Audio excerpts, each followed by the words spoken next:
এখন মাসুলের ওখান শুনছেন এই লেখার তোমার কোনো অমত বিমত কিচ্ছু আছে? আমার একটা অমত আছে, কিন্তু তারিখ তুরিখ কিচ্ছু নাই, কোন দিন বাটি হইব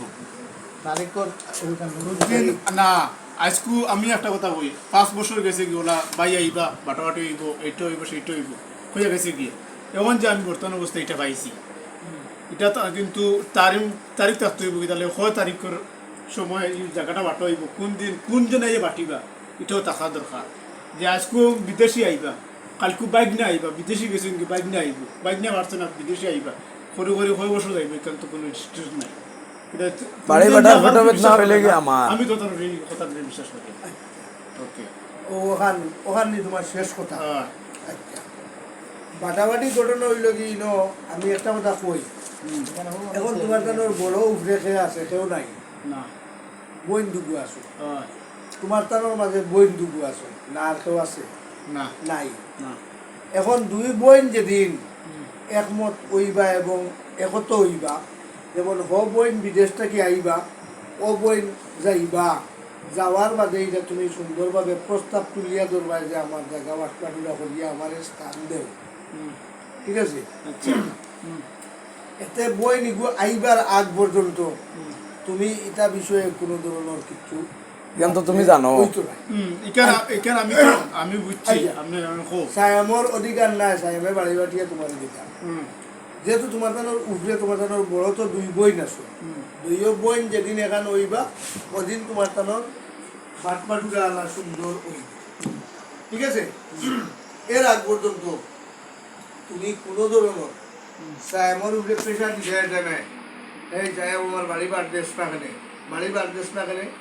এবং কি তোমার বড় ভাইয়ের বউ উপরে আমার বাড়ি বাটিয়া দেও না কেনে, বাটিয়া দেও না কেনে, এটা তুমি বুঝতে না। খেয়াল করছো? বুঝছি। এতে তোমার বই নাইতে 6 মাস লাগে, 1 বছর লাগে, যে দিন বিচারি আইব আওয়ার বাদে তুমি এখানে সুন্দর করে তোমার বনি জামাই, তোমার হাও বনি জামাই সব পাইবা, তার কাছে প্রস্তাব লাগাই আমার মালটা বাটিয়া আমার স্থান মতো দেব, ঠিক আছে? এর আগ পর্যন্ত তুমি কোনো ধরনের কোনো কিছু করলে এটার বিপক্ষে আর বিপক্ষে তোমার ও বই বনি জামাই এরা তোমার উপরে অ্যাকশন নিবে, লগে সাহেবের অ্যাকশন নিবে। তুমি এটা বুঝিয়া তো এখন যে আপনি কইছেন যে 6 মাস আর 1 বছর এই কি হলো দিলা না নিস্তাই যে আজীবন তোমার জায়গা বাট হইতো নাই, তখন দিলা না কি হইল? তো আমি বুঝিলাম যে ইগান বাইরে আমি আপনি যে হইতরা এখন কইবা কিলা আমি যতটুকু জানছি আমি কই তোমার বড় বই বিদেশ, তার কিছু মাছ আমি শুনছি পাইছি,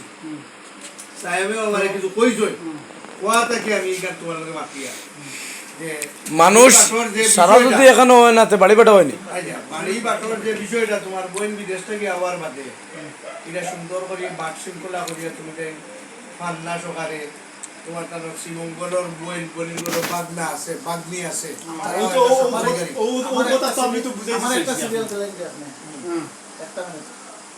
একটা সমন্বয় করিয়া বাটাবাটি হইব। এখন আমি একটা কথা কইছি আপনারা, তোমার যে বাড়ি বাটা নিয়ে তোমার যে অত বেদনা, ও বেদনাটার ঘুমরটা তোমার ভিতরে থেকে আমি কলিঞ্জা থেকে লইয়া আইতাম সেইটা আমার কলিজা তাই তোমার মনের উদ্দেশ্যটা আমাদের ব্যস্তাইনি, হ্যাঁ ওখান ব্যস্তাইনি না না না তুমি ব্যস্তাই না, আমার কত হইলো তাহলে তুমি বাড়ি বাটার মাত কত ব্যথা করো কিটা লাগি? আমার কত হইলো তোমারে আমি কথা কইছি, তুমি যখন বাড়িতে 1 লাখ চরিত্র সুন্দর করে চলবাই, সুন্দর করিয়া যখন চলবাই, তখন এই বাড়িতে সুপারি আছে 2-4টা ধরে ধরে, হ্যাঁ আমি তো তুমি মাসুমে আমি দিয়াছি না শুধু আমি দিয়াছি না বলতে আমি তোর পরিবেশ মতো সুন্দর হইয়া চলার বাদে তোর যে বইন দেশ আছে ও বইন যে তুই দুঃখ সুখ কইবে, আপা আমি গুয়া গাইতে পাইয়ার না, গুয়া তো গাছ ধরছে আমার দুটা দেও, তোর বইনে গিয়ে দিবা ভাই আমার সবটা সুন্দর মতো হইব, তুই সুশৃঙ্খল সুন্দর হইয়া যদি পরিবেশ মেনটেনেন্স করিয়া সমাজ নমাজ যদি সারা মেনটেনেন্স করি চলস তোর সব হইব। ভাই এটা দেখো আমিও কথা কইতাম চাই এখন বেশি হয়ে গেল অসুবিধা আতর আমি মা তৈল গিয়া তুমি বাড়ি বেটা লইয়া যে পাগল হয়ে গেছো আজীবন মেয়াদে পড়ায় আমার পিতাম না চাইছিলাম না মারতে পারলেন না লাকি আইবো আইলে লাকি যদিন থাকবো 1 মাস থাকবো 2 মাস থাকবো 6 মাস থাকবো লাকি যাইবার আগে তোমার বাড়ি তুমি গড় তো সারিয়ে দিতে হবে তোমার গড় বড় তোমার মন লাগবে না ওলা নেই না কিল্লা তারা যদি দেন বানাইয়া দেন আমি জানি না লাকি আইবো আইলে তোমার বাদ সিল করিয়া তোমার সিনসিনাত করিয়া তোমার বাবার যে সম্পদ আছে এর মধ্যে বই বইখান ব্যাপারে আমি বুঝবো মা কইল আর তোমার কিছু বোঝার আছে না যে বেলবের বাসা তোমার এই কাগজ ব্যাপারে সবটা বুঝইছেন তোমার দস্তখত তো এখনো দিছো না আগে আমি যেখানে উত্তর দেই ওখানে উত্তর দিই দস্তখত দিছো না এর আগে তোমার জিজ্ঞান দস্তখতর কারণ হইলো তোমার বাইরে লইয়া আইছে দস্তখতের উপর হাত তোমার চরিত্রের উপর দস্তখত তো আবার দিছো না তোমার কোনো এই ধরনের এই লেখার এই পড়ার এই সপ্তাহের মাঝে তোমার কোনো অবজেকশন আছে না আমি তো অবজেকশন তো চাইছিলাম কোন খান যে বালি বাটা আপা বালি বাটা আফা যেদিন আইবো এদিন কইলাম তোমার এখানে বুঝায় না এরপরে তো যদি আমি কোন কথা বলি আপা ইয়ে লইতে বাইক না আইছে না ও কথা আমি বাইক করলাম যে বাইক না লাগতো না যে বাড়ি লেখা বাটি থাকতো না, যে আপা আইবো বিদেশ থেকে আসা করে তো এই বাইক না লাগতো না বাড়ি বাটিতে খালি তাই আইয়ালে এমনি বাড়ি বাটি তাই আবার বাদে। বাবা দেখ না ইকনা না বাট হইবা তাই আবার বাদে বাবা তোমার বাবার সম্পত্তি তো বাইতে না না কিছু ওখানে তো জেলা সুন্দর এটা ব্যাপারে হইলাম আমি জিন্দা থাকলে আমি মাতিয়া দিব ওকে আমি মাতি নাও যদি তোমার বইন দিয়ে মাতাইয়া লাইন করিয়া আমি দিবাই দিয়া ওকে করে দিব ঠিক আছে তোমার বাপ সির কাট শূন্য হইতো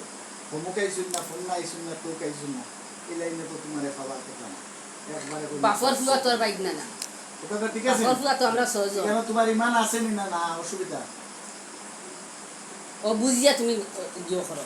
আমি কইছি আমি যখন কইছি কেন তোমার বুঝ হইছে না আইছে না বুঝাইছে তো জনতার জায়গা উগে দেখছত নি ওখান কইলাম মেন খান কইলাম জনতার জায়গা উগে তোরা কোনো দেখছত আচ্ছা তাই জীবনে সে বেসলে তো আর ভালো অসুবিধা নাই ভাই অসুবিধা নাই এখন তোর যে বেদনার যে বিষয়টা